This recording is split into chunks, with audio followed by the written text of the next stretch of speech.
Hello everyone. आज हम grade 6 का एसएस का एक चैप्टर जिसका नाम है विविधता की समझ ये पढ़ने वाले हैं। सबसे पहले ये समझना होगा कि विविधता का मतलब क्या होता है।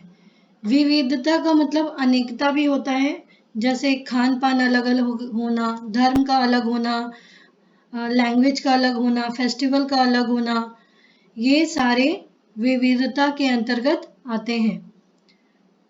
अब ये चैप्टर स्टार्ट करते हैं। अपनी कक्षा में चारों तरफ नजर दौड़ाइए। क्या कोई ऐसा साथी है जो बिल्कुल आपकी तरह दिखती हो? इस पाठ में आप पढ़ेंगे कि लोग एक दूसरे से कई मामलों में भिन्न होते हैं। वे न केवल अलग दिखते हैं, बल्कि वे अलग अलग क्षेत्रों में भी आते हैं, अलग अलग क्षेत्रों से भी आते हैं। उनके धर्म, रहन सहन, खान पान, भाषा, त्योहार आदि भी भिन्न भिन्न होते हैं। ये विभिन्नताएं हमारे जीवन को कई तरह से रोचक एवं समृद्ध बनाती है। अगर आप स्कूल जाते हो, कॉलेज जाते हो, तो स्कूल में आप देखोगे कि कितने सारे आपके फ्रेंड्स होते हैं। वो सारे एक जैसे तो नहीं दिखते हैं, सारे अलग अलग दिखते हैं। सारे का रहन सहन अलग होता है, रहने का तरीका अलग होता है, उनका कास्ट अलग होता है, खाने पीने का तरीका होता है, लैंग्वेज डिफरेंस होता है, फेस्टिवल भी अलग अलग होते हैं। तो हमारा जो भारत है, इन सभी विभिन्नताओं से समृद्ध देश है। और किसी देश में भारत के अलावा आपको इतने सारे धर्म, रहन सहन, इतनी सारी संस्कृतियां देखने को नहीं मिलेंगी। इन विभिन्नताओं के कारण ही भारत में विविधता है। विविधता या अनेकता हमारे जीवन को किस तरह बेहतर बनाती है? भारत इतनी विविधताओं वाला देश कैसे बना? क्या सभी तरह की विभिन्नताएं विविधता का ही भाग होती हैं? चलिए कुछ उत्तर पाने के लिए हम इस पाठ को पढ़ते हैं। इन सभी के उत्तर पाने के लिए हम इस पाठ को पढ़ेंगे। स्टार्ट करते हैं। ये 3 फोटो बनाई है किसी स्टूडेंट ने। ये देखते हैं क्या है इसमें। आपकी उम्र के 3 बच्चों ने ऊपर दिए गए चित्र बनाए हैं। खाली बक्से में आप अपना चित्र बनाइए। क्या आपका चित्र अन्य 3 चित्रों जैसा ही है? हो सकता है कि आपका चित्र इन तीनों से बहुत भिन्न हो, जैसे कि ये तीनों चित्र भी आपस में एक दूसरे से नहीं मिलते हैं। ऐसा इसलिए होता है कि हम सबका चित्रकारी करने का अपना अपना एक तरीका होता है। जिस तरह हमारी चित्रकारी में विभिन्नता है, उसी तरह हमारे रूप, रंग, खान पान आदि में भी विभिन्नता होती है। तो ये जो आप 3 चित्र देख रहे हैं, ये 3 बच्चों ने बनाई है और ये तीनों में आपको अंतर दिख रहा होगा। तीनों एक जैसे तो नहीं दिख रहे हैं। उसी तरीके से आप भी इस बॉक्स में अपना चित्र बनाइए और इन तीनों से कंपेयर कीजिए। आपको क्या लगता है कि इन तीनों के जैसा ही आप पूरा सेम टू सेम चित्र बनाएंगे? नहीं ना। तो इस तरीके से सबके सोचने का तरीका, रहने सहने का तरीका, रूप रंग, खाने पीने का तरीका, भाषाएं अलग अलग तरह की होती हैं। इस एग्जाम्पल से हमें यही समझाया गया है। अब कुछ क्वेश्चन है। अपने बारे में निम्नलिखित जानकारी दीजिए। बाहर जाते समय मैं डैश पहनना पसंद करती हूँ। मैं घर में डैश में बात करती हूँ। मेरी पसंदीदा खेल डैश है। मुझे डैश के बारे में किताबें पढ़ना पसंद है। तो ये मान लो ये 4 क्वेश्चन है। ये आपको क्लास में आपकी टीचर के द्वारा दिया जाता है। तो क्या इन सभी के आंसर सारे बच्चे सेम टू सेम लिखेंगे? सारे के कुछ आंसर मिलते जुलते भी होंगे, लेकिन चारों के चारों आंसर सबके एक जैसे या सेम टू सेम नहीं होते हैं। क्यों? इसी विविधता के कारण, इसी रहन सहन, सोचने का तरीका, भाषा, इन सभी के कारण ये अलग अलग आंसर आएगा।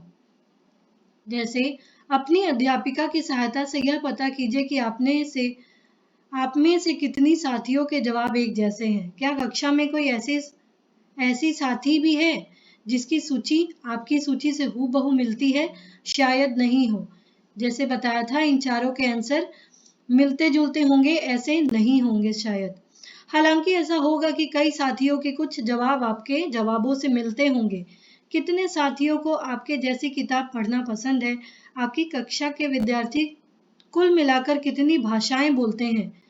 इनसे अब तक आपको यह अंदाजा हो गया होगा कि कई मामलों में आप अपनी साथियों की तरह है और कई मामलों में आप उनसे बिल्कुल अलग है। तो इन क्वेश्चन के द्वारा या इससे अलावा भी आप कोई क्वेश्चन दे सकते हैं, तो उससे आपको ये पता चलेगा कि आपके क्लास में जितने भी आपके फ्रेंड्स हैं उन सभी के सोचने का तरीका या वे सब बिल्कुल आपके जैसे मिलते जुलते नहीं है। डिफरेंस या उन सभी में विविधता पाई जाती है। दोस्ती करना। क्या ऐसे इंसान से दोस्ती करना आपके लिए आसान होगा जो बहुत भिन्न है? नीचे दी गई कहानी पढ़ें और इसके बारे में सोचें। क्या आप ऐसे इंसान से दोस्ती कर सकते हैं या दोस्ती करना उससे बहुत ही आसान होगा जो आपसे बिल्कुल अलग है?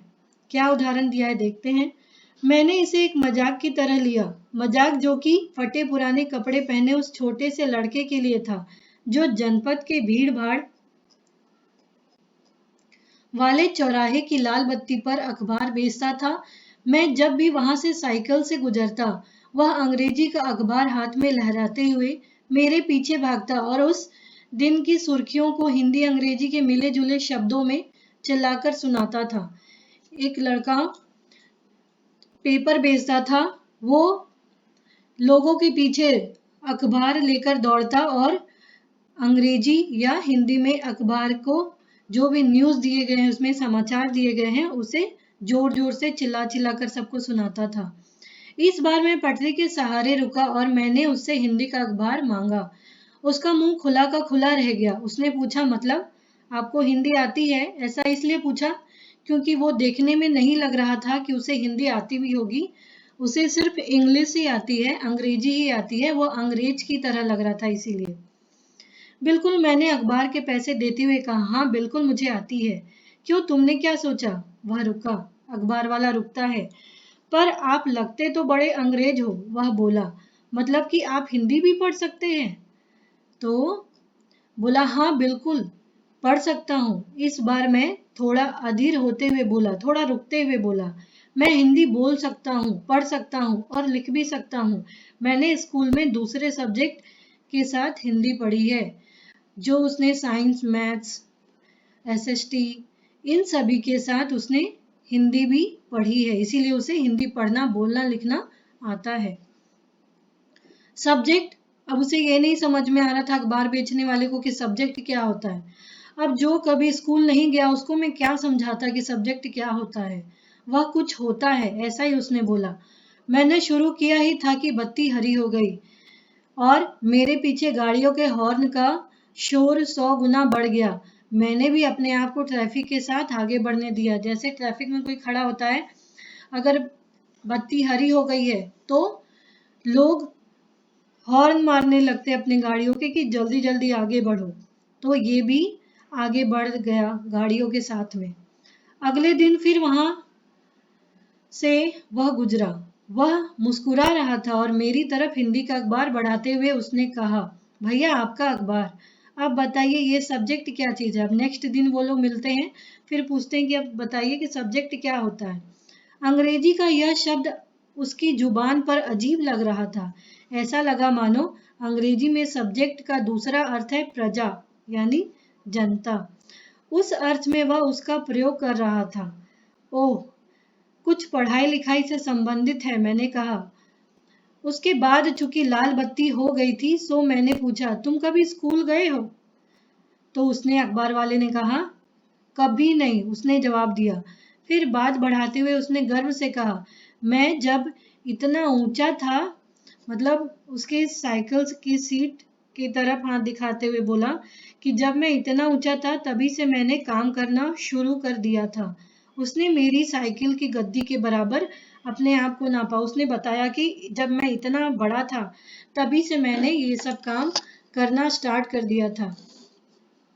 पहले मेरी माँ मेरे साथ आती थी, लेकिन अब मैं अकेला या अकेले ही ये सब कर लेता हूँ। अभी तुम्हारी माँ कहाँ है? वो अंग्रेज जैसा इंसान दिखने वाला पूछता है। मैंने पूछा, पर तब तक बत्ती हरी हो गई और फिर चल पड़ा। मैंने उसे अपने पीछे कहीं से चिल्लाते हुए सुना, वह मेरठ में है और उसके साथ बाकी ट्रैफिक के शोरगुल में डूब गया। उसने क्या जवाब दिया? बाकी उसे सुनाई नहीं दिया, उसे बस इतना ही सुनाई दिया कि वह मेरठ में है और उसके साथ। मेरा नाम समीर है, उसने अगले दिन कहा और बड़े शर्माते हुए मेरा नाम पूछा। आपका नाम? यह तो बड़े आश्चर्य की बात थी। मेरी साइकिल डगमगाई। मेरा नाम भी समीर है, दोनों का नाम समीर ही निकला, मैंने बताया। क्या उसकी आंखें एकदम से चमक उठी। जब एक से नाम पूछते हैं, दूसरे का भी वही नाम होता है तो थोड़ा हम आश्चर्यचकित हो जाते हैं। वैसे ये भी हुआ। हाँ, मैंने मुस्कुराते हुए कहा। तुम्हें पता है समीर का अर्थ है हवा या पवन, और पवन पुत्र कौन है जानते हो ना? हनुमान। तुम अब से आप समीर एक और मैं समीर दो, उसने खूब खुश होते हुए कहा। हाँ ठीक है, मैंने जवाब दिया और अपना हाथ आगे बढ़ाया। हाथ मिलाओ समीर दो। उसका छोटा सा हाथ मेरे हाथ में एक नन्ही चिड़िया की तरह समा गया। मैं साइकिल चलाकर आगे बढ़ चुका था, पर उसके हाथ की गर्माहट अब तक महसूस कर पा रहा था। अगले दिन उसके चेहरे पर उसकी चिर परिचित मुस्कान नहीं थी। मेरठ में बड़ी गड़बड़ हो गई थी। जैसे वो हर दिन मुस्कुराता था, वैसे वो मुस्कुरा नहीं रहा था। उसके साथ बहुत ही गड़बड़ हो गई थी मेरठ में। उसने कहा, वहां दंगों में बहुत लोग मारे गए हैं। मैंने मुख्य अखबार की सुर्खियों की तरफ देखा। बड़े बड़े अक्षरों में लिखा था, सांप्रदायिक दंगे, धर्म के नाम पे दंगे। लेकिन समीर, मैंने शुरू किया ही था। मैं मुस्लिम समीर हूँ, वह बोल पड़ा। और मेरे सभी लोग मेरठ में हैं। उसकी आंखें भर आई जब मैंने उसके कंधे पर हाथ रखा। उसने नजर ऊपर नहीं उठाई। उसको डर था कि उसके परिवार को भी कहीं कुछ ना हो गया हो। अब यहाँ दिया है समीर एक और समीर दो में कोई 3 अंतर लिखिए। जैसे तीनों में क्या क्या अंतर था? एक का अखबार बेचता था, अंग्रेजी नहीं बोलता था, एक हिंदी बोलता था, एक पढ़ा था, एक अनपढ़ था। इस तरीके से आप लिख सकते हो आंसर। अगले दिन वो चौराहे पर नहीं था, न उसके अगले दिन वहां दिखा और न आगे फिर कभी। अंग्रेजी या हिंदी का कोई अखबार मुझे नहीं बता सकता कि मेरा समीर दो आखिर गया कहाँ। उस दिन के बाद से उसे वो वहां नहीं दिखा। जहां समीर एक को अंग्रेजी ज्यादा अच्छी आती है, वही समीर दो को हिंदी बोलता है। हालांकि दोनों की भाषाएं अलग है, फिर भी दोनों एक दूसरे से बात कर पाए। उन्होंने इसके लिए प्रयास किया क्योंकि उनके लिए बात करना महत्वपूर्ण था। दोनों एक दूसरे की लैंग्वेज को नहीं जानते थे, लेकिन भी दोनों ने कोशिश की और एक दूसरे से बात की। समीर एक और समीर दो की धार्मिक और सांस्कृतिक पृष्ठभूमियां भी अलग थी। दोनों अलग अलग कास्ट के थे। जहां समीर एक हिंदू था, वही समीर दो मुसलमान है। दोनों में दोस्ती हुई क्योंकि दोनों दोस्ती करना चाहते थे। खान पान, पहनावा, धर्म, भाषा आदि की ये विभिन्नताएं विविधता के ही पहलू है। ये सभी अलग अलग होना, खान पान हो, पहनावा हो, धर्म हो, भाषा हो, ये सब विविधता का ही एक पार्ट है। अपनी विविध धार्मिक और सांस्कृतिक पृष्ठभूमियों के अलावा समीर एक और समीर दो कई अन्य मामलों में भी एक दूसरे से अलग पाए गए हैं। जैसे उदाहरण के लिए समीर एक ने स्कूल में पढ़ाई की थी, जबकि समीर दो अखबार बेचता था। जो 3 अंतर पूछे गए थे आप लिख सकते हो ये। समीर दो को स्कूल जाने का मौका मिला ही नहीं। आपने संभवतः अपने इलाके में ऐसे कई लोगों को देखा होगा जो गरीब है और जिनकी भोजन, घर और कपड़े की जरूरत भी पूरी नहीं हो सकती, तो वो बेचारे स्कूल कैसे जाएंगे? यह फर्क है उस फर्क से अलग है जिसके बारे में हमने पहले पढ़ा। यह विविधता का रूप नहीं है, बल्कि गैर बराबरी का रूप है। यहाँ आया है गैर बराबरी। गैर बराबरी को हम असमानता भी पढ़ते हैं या असमानता भी कहते हैं, जिसमें समानता में, जैसे असमानता में क्या आएगा कि कुछ लोग गरीब होते हैं, खाने पीने के लिए उनके पास नहीं होता है खाना, उनके पास पहनने के लिए कपड़े नहीं होते हैं, तो वो गैर बराबरी के अंतर्गत आते हैं। गैर बराबरी का मतलब है कि कुछ लोगों के पास ना अवसर है और न ही जमीन या पैसे जैसे संसाधन जो दूसरों के पास है। इसलिए गरीबी और अमीरी विविधता का रूप नहीं है, यह लोगों के बीच मौजूद असमानता यानी गैर बराबरी है। विविधता, विविधता में जैसे खान पान, रहन सहन, भाषा, त्योहार, ये सभी आते हैं। तो ये सभी पॉजिटिव वे में आते हैं, अच्छे तरीके से आते हैं। लेकिन गैर बराबरी जो होता है, असमानता, उसमें भेदभाव भी आता है। जैसे कुछ लोग अमीर है, कुछ लोग गरीब है, किसी के पास खाने के लिए है, किसी के पास नहीं है खाने के लिए, कोई अच्छे से रह रहा है, कपड़े पहन रहा है, किसी के पास तन ढकने के लिए कपड़े तक नहीं है। तो ये अंतर होता है इन सभी में, विविधता और असमानता में। जाति व्यवस्था असमानता का एक और उदाहरण है। जाति, अलग अलग जातियों का होना। इस व्यवस्था में समाज को अलग अलग समूहों में बांटा गया है। इस बंटवारे का आधार था कि लोग किस किस तरह का काम करते हैं। लोग जिस जाति में पैदा होते हैं उसे बदल नहीं सकते। उदाहरण के लिए, जैसे हम लोग पहले मानते थे ना कि जो लोग जिस जाति में पैदा होते हैं उस जाति में जैसा काम उनके बड़े बुजुर्ग करते आए हैं, उन्हें भी वैसा ही काम करना पड़ता है। अगर आप कुम्हार के घर में पैदा हो गई हैं तो आपकी जाति कुम्हार की होती है और आप बस वहीं बनकर रह जाती हैं। अगर आप कुम्हार के घर में पैदा हुए, लोहार के घर में, तो आपको भी वही काम करना पड़ेगा। ऐसे पहले के लोग करते थे। कोई व्यक्ति जाति से जुड़ा अपना पेशा भी नहीं बदल सकता था। इसलिए उस ज्ञान के अलावा किसी अन्य ज्ञान को हासिल करना जरूरी नहीं समझा जाता था। इससे गैर बराबरी पैदा होती थी। अब हम इसके बारे में डिटेल से नेक्स्ट चैप्टर में पढ़ेंगे। इसमें बोला गया है कि गैर बराबरी कि जो हमारे परिवार वाले जो काम कर रहे हैं, हमें भी वही काम को आगे बढ़ाना पड़ेगा। अब विविधता हमारे जीवन को कैसे समृद्ध करती है। जैसे समीर एक और समीर दो दोस्त बने, ठीक वैसे ही हमारी आपकी भी सहेलियां होंगी जो आपसे बहुत अलग होंगी। आपने शायद उनके घर में अलग अलग तरह का खाना खाया होगा, उनके साथ अलग अलग त्योहार मनाए होंगे, उनके कपड़े पहन कर देखे होंगे और थोड़ी बहुत उनकी भाषा भी सीखी होगी। हमारे क्लास में जितने भी लोग होते हैं सब, या हमारे फ्रेंड्स जितने भी होते हैं, सब एक तरह के तो नहीं होते हैं, सब अलग अलग होते हैं। उनके खाने पीने का तरीका, उनके रहने का तरीका, उनके कपड़े पहनने का तरीका, ये सारे विविधता के अंतर्गत आते हैं। आपको खुद से करना है, सूची बनाना कि कौन कौन से व्यंजन भारत में मिलते, कौन कौन सी मातृभाषाएं बोली जाती हैं। आपको शायद तरह तरह के जानवरों, रानियों, साहसिक घटनाओं या भूतों की कहानियां पसंद होंगी। संभव है कि आपको खुद कहानी बनाना भी पसंद होगा। आपको कहानी देखना, मूवी देखना, बनाना, पढ़ना ये पसंद होता है। कितने लोग ऐसे होते हैं जिन्हें कहानी बनाना भी पसंद होता है। एक अच्छी कहानी पढ़ने से हमेशा खुशी मिलती है। उसको पढ़कर और ज्यादा कहानी बनाने के लिए नए नए विचार मिलते हैं। जितना ज्यादा आप लिखोगे उतना ज्यादा आप उस चीज में माहिर होते जाओगे। जो लोग कहानियां लिखते हैं वे विभिन्न स्रोतों, किताबों, वास्तविक जीवन और कल्पना से प्रेरणा लेते हैं। कुछ किताबों को पढ़कर प्रेरणा लेते हैं, कुछ अपने जीवन से रिलेटेड लिखते हैं और कुछ अपने सोच से प्रेरणा लेते हैं। कुछ लोग जंगल में जानवरों के नजदीक रहे और उन्होंने जानवरों की दोस्ती व लड़ाइयों के बारे में कहानियां लिखी। उन्होंने वो चीज को देखा और देखकर उन चीजों को कहानियों के रूप में लिखा। कुछ अन्य लोगों ने राजा रानियों के वृतांत पढ़कर प्यार और सम्मान के किस्से लिखे। कुछ ने तो अपने बचपन की यादों में गोते लगाए, मतलब बचपन की यादों को सबके सामने प्रस्तुत किया। स्कूल और दोस्तों की मधुर यादों से निकालकर कुछ साहस की कहानियां लिखी। कल्पना कीजिए कि जिनकी कहानियां आपने सुनी या पढ़ी हैं, उन सभी कहानीकारों